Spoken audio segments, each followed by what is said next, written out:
ওয়ালাইকুম রহমতুল্লাহ। ভাই, দুঃখ লাগে, কষ্ট লাগে। আসলে অনেক কিছু কথা বলার থাকে, কিন্তু কথা সবসময় বলতে পারি না। মাঝে মধ্যে ইচ্ছা হয় যে নিজের জীবনকে নিজে শেষ করে দেই।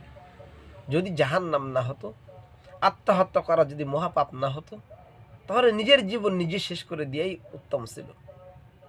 আফসোস লাগে, কোন দেশে আমরা বাস করতেছি, কোন দেশে আমরা বসবাস করি, যে একজন মানুষকে খুন করা হলে তার বিচার হয় না, একজনকে গুম করা হলে তার কোনো খোঁজ পাওয়া যায় না, একজন চুরি করলে তার বিচার হয়, কিন্তু ক্ষমতার মসনদে বসে কোটি কোটি টাকা পাচার করতেছে, তার কোনো বিচার হয় না। স্বাভাবিক 5 টাকার মুড়ি খেয়ে চুরি করে, 2 টাকার একটা বিস্কুট চুরি করে যদি তার চোখ তুলে নেওয়া হয়, তার হাত কেটে নেওয়া হয়, বা তার মাথায় চুলগুলো মুন্ডায় তাকে রাস্তার গলিতে গলিতে ঘোরানো হয়, অথচ কোটি কোটি টাকা পাচার হচ্ছে, কোটি কোটি টাকা আমরা আত্মসাৎ করে নিচ্ছে এই দেশের ক্ষমতাশীল ব্যক্তি যারা, তারা নিজের উপর গাদ্দারি করে সমস্ত দেশের মানুষের উপর গাদ্দারি করে চলতেছে, অথচ তাদের কোনো বিচার নাই। বিচার নাই বলে আমরা এখানে বসে আছি তা না। হে প্রিয় ভাইয়েরা, যারা হককে হক হিসেবে মানেন, বাতিলকে বাতিল হিসেবে মানেন, আর হকের ঝান্ডা যারা উঁচু করতে চান, ইনসাফের লড়াই যারা বাংলাদেশে কায়েম করতে চান, প্রত্যেকটা ভাইকে, প্রত্যেকটা বোনকে, প্রত্যেকটা মানবকে আমি বলতে চাই, পুরা বাংলাদেশের ভাই ও বোনদেরকে, যে যে জাতি হন না কেন, যে যে ধর্মাবলম্বী হন না কেন, যে যে পথে থাকুন না কেন, প্রত্যেকটা পথে আপনারা ইনসাফকে কায়েম করার জন্য ব্যতিব্যস্ত হয়ে যান। কেন? কিসের ভোট দেশে? কোনো ভোট চলবে না দেশে। ভোট কিসের? আগে ইনসাফ। দেশ ঠান্ডা করেন আগে। আপনারা কিসের ক্ষমতায় বসে আছেন? নেই কোনো দেশ ঠান্ডা, দেশের ভিতরে গরম, খুন করা হচ্ছে, গুম করা হচ্ছে, কিন্তু বিচার নাই। বিচার করে আগে দেশ ঠান্ডা করেন, দেশের ভিতরে স্থিতিশীলতা আগে আনেন, একটা ঠান্ডা পরিবেশ নিয়ে আসেন, প্রত্যেকটা মানুষের অন্তরে শান্তি নিয়ে আসেন, এরপরে আপনি ভোট দেন, সবাই শান্তিপূর্ণভাবে ভোট দিবে। এখন ভোটের সময় যারা এই ভোট নিয়ে লাফালাফি করতেছেন, অথচ এই ভোট নিয়ে কেন্দ্র করে বহু মানুষকে হত্যা করা হচ্ছে, বহু মানুষকে খুন করা হচ্ছে, এই রাস্তার গড়িতে গড়িতে শুধু ভাইয়ের লাশ, বোনের লাশ পড়ে থাকতেছে। কি উপায়, কি করণীয় আপনার আমার? আপনি কি করতেছি? আসলে কি আপনার আমার জীবন কি জীবন, না কুকুরের জীবন জীবন?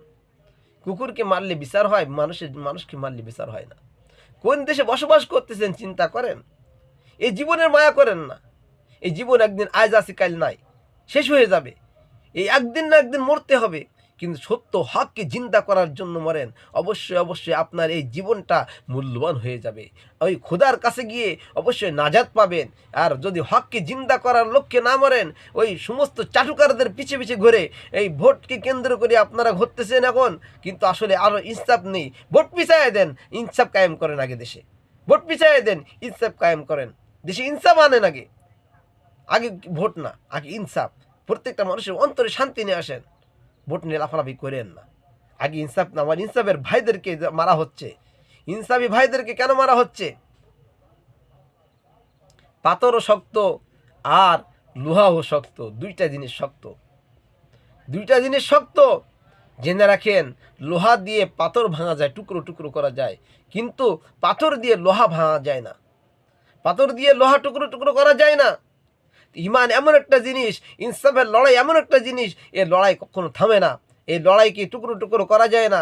এই ইনসাফের লড়াই দিয়ে ওই কুফরি শক্তিকে, এই বাতিল শক্তিকে টুকরো টুকরো করে দেওয়া যায়, কিন্তু ইনসাফের লড়াই দিয়ে কুফরি শক্তি দিয়ে ইনসাফকে টুকরো টুকরো করে দেওয়া সম্ভব না, কখনো সম্ভব না। ইনসাফের লড়াই প্রত্যেকটা মানুষ করবে যাদের ভিতরে ইমানি চেতনা আছে। একজন মরবে আর একজন জেগে উঠবে, একজন শহীদ হবে আর একজন সেই স্থান দখল করবে। এটা কখনো নেপতে পারে না, আর নেপতে দেওয়া যাবে না। এই পৃথিবী থেকে ইনসাফ কখনো বিদায় নিতে পারে না। পুরো পৃথিবীতে ইনসাফ অবশ্যই আমাদেরকে আবার কায়েম করতে হবে। আমাদের স্থানে স্থানে প্রত্যেকটা জায়গায় ইনসাফ কায়েম করতে হবে।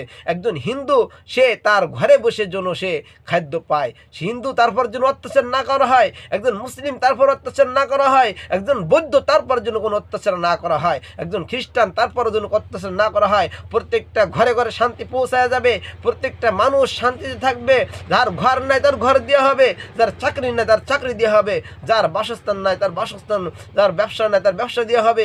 প্রত্যেকটা মানুষ অসহায়ভাবে কেউ রাস্তাঘাটে ঘুরতে পারবে না, ভিখারির বেশে রাস্তাঘাটে ঘুরতে পারবে না। যে ঘুরবে তার ধরে পরীক্ষা করে সে সত্য যদি ভিখারি হয়, সত্যিকারের সে যদি অভাবী হয়, তাকে অভাব মোচন করে দাও। এটা ইনসাফ। আমি ভালো খাবো আর একজন দুঃখে থাকবে, এটা ইনসাফ না। প্রত্যেকটা ভাইয়ের ভিতরে ইনসাফ নিয়ে আসার দরকার আছে আমাদের। এই রাষ্ট্র আমাদের রাষ্ট্র হয়ে গেছে এই কুলাঙ্গারে পরিপূর্ণ। আমাদের রাষ্ট্র হয়ে গেছে অধিকাংশ মানুষ আমরা যারা ভালো আছি, এর ভিতরে অল্প সংখ্যক মানুষ যারা যারা জালেমবাজ, যারা খুন খারাপি করে, জুলুম করে, নির্যাতন করে, মানুষকে খুন করে, গুম করে, এই সমস্ত হায়নাগুলোদেরকে আগে বিচার করেন, দেশ অবশ্যই ঠান্ডা হয়ে যাবে। আল্লাহ তাআলা আমাদের সবাইকে এই সত্য পথের প্রতীক হয়ে আমাদের হায়নাদের বিচার করে আমাদের দেশকে ঠান্ডা করার তৌফিক দান করুন। এই দেশের ভিতরে ইনসাফ কায়েম করার তৌফিক দান করুন। আমিন ইয়া রাব্বাল আলামিন।